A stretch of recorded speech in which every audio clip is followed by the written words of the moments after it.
If you're anything like me and you love all things pumpkin, especially during the fall, today I've got my top 3 easy pumpkin recipes when you just want something delicious without the hassle. Before we dive into today's video, I'm Chyna and I create easy recipes for busy adults on the go. I'd love if you hit that subscribe button so we could hang out every week and create something sweet together. Okay, these recipes are all super easy, incredibly tasty, and family friendly, so let's dive right in.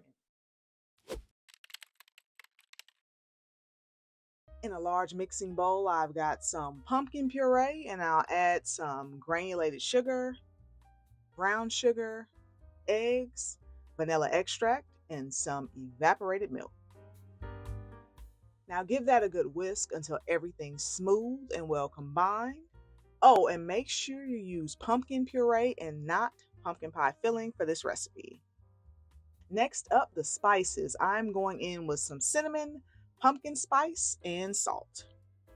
Whisk it again until all those cozy fall flavors are fully mixed in.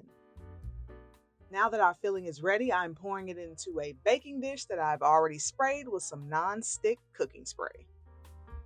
We'll set this aside and move on to our cobbler topping.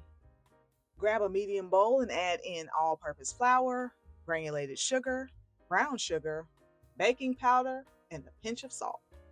Whisk it all together until combined.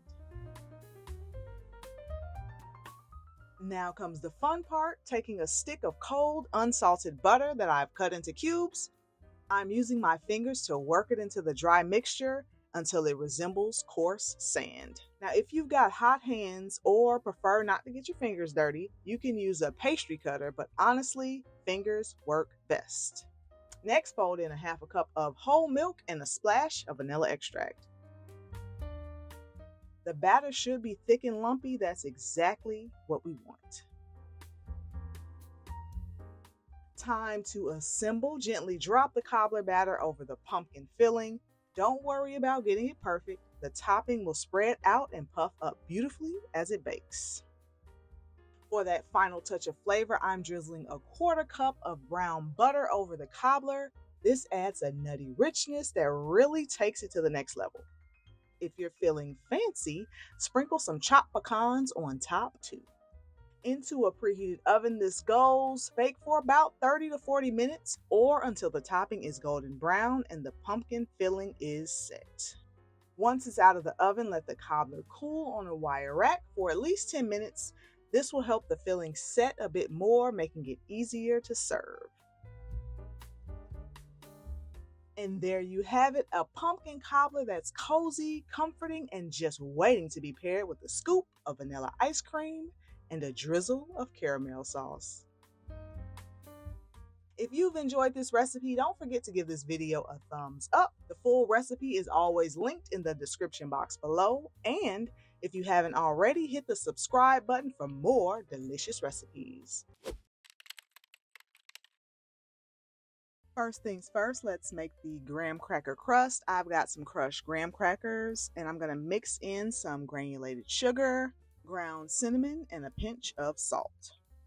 Give that a good mix with a fork until everything is nicely combined. Now I'm adding in some melted butter and stirring it until it's all coated. The final mixture should resemble wet sand. Next, I'm grabbing my 9-inch spring-form pan, which I've already lined with some parchment paper. I'm going to press the graham cracker mixture evenly into the bottom of the pan. To really pack it down, I'm using my trusty heavy bottom whiskey glass. You've definitely seen me use this trick before. Now let's pop that crust into the freezer to chill while we make the filling. For the star of the show, the filling. In a large mixing bowl, I'm beating 2 blocks of softened cream cheese until it's smooth and creamy. This usually takes me about 2 minutes on medium high. Now I'm adding in some pure pumpkin puree, not the pumpkin pie filling, just pure pumpkin, along with some powdered sugar, brown sugar, cinnamon, nutmeg, ginger, and cloves.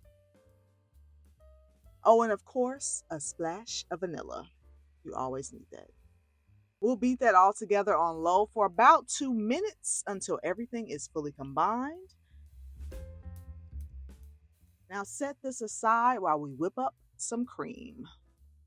In a separate bowl that I had chilling in the freezer, I've got some heavy whipping cream, and I'm going to use my electric hand mixer to whip that into stiff peaks. Now you could definitely do this by hand if you don't mind a little workout, but it should take about 3 to 4 minutes with your hand mixer on medium high. Once the cream is whipped to perfection, I'm going to gently fold that into my pumpkin cream cheese mixture. You want to do this carefully so you don't deflate the cream you just whipped up. If you tend to be a little heavy-handed, folding it in batches really helps. Now that the filling is ready, I'm going to grab the crust from the freezer, pour that delicious pumpkin cheesecake filling all over the crust.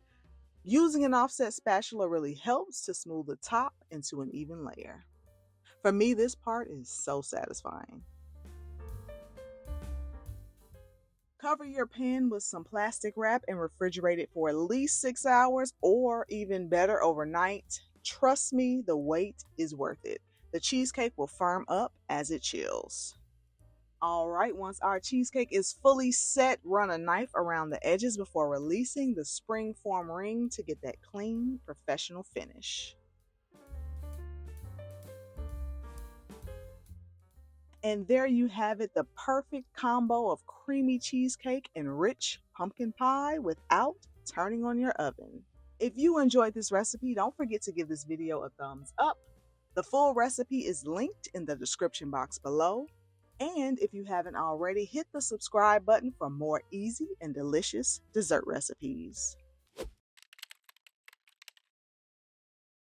First up, let's mix our dry ingredients. In a medium bowl, I've got some all-purpose flour, and to that, I'm adding baking soda, cream of tartar, and a pinch of salt. Then the stars of the show, cinnamon and nutmeg. Give it all a good whisk and set it aside. Next, we're creaming our butter and sugars. In a large bowl, I've got some softened butter. To that, I'm adding both granulated sugar and brown sugar. Using an electric hand mixer on medium high, I'm going to beat this together until it's light and fluffy. This usually takes about 2 to 3 minutes. And don't forget to scrape down the sides of that bowl as you go.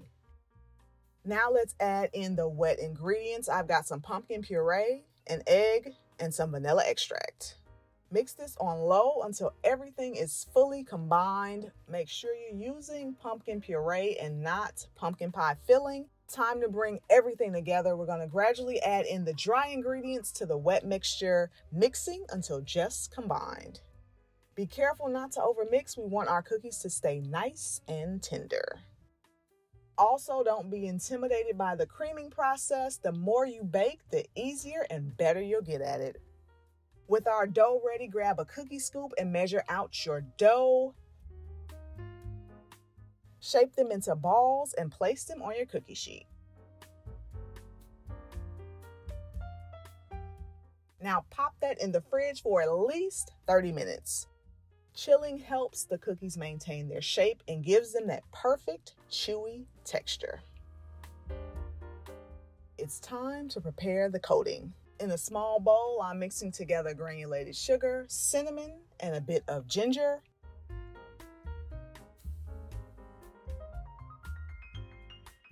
I'm rolling the chilled dough in this mixture and placing them on parchment-lined baking sheets.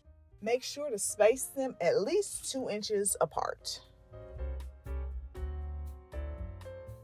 Now these babies are ready to bake. Pop them in the oven at 350 for 10 to 12 minutes or until the edges are set and the centers look slightly underbaked. Let the cookies cool on the baking sheets for about 5 minutes before transferring them to a wire rack to cool completely. And there you have it, pumpkin snickerdoodle cookies. These are perfect with a glass of milk or a cozy cup of coffee. Thank you so much for watching. If you love this recipe, be sure to give this video a thumbs up and check the description box for the full recipe details. Don't forget to subscribe for more delicious treats, and I will see you next time. Bye.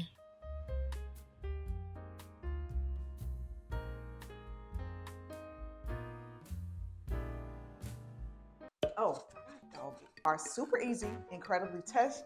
Okay, these recipes super easy, incredibly tasty.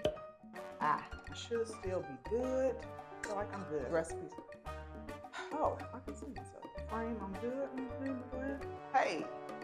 Oh, I can see myself in the. You see the glare in my glasses. Am I center frame? That was worse than the first one.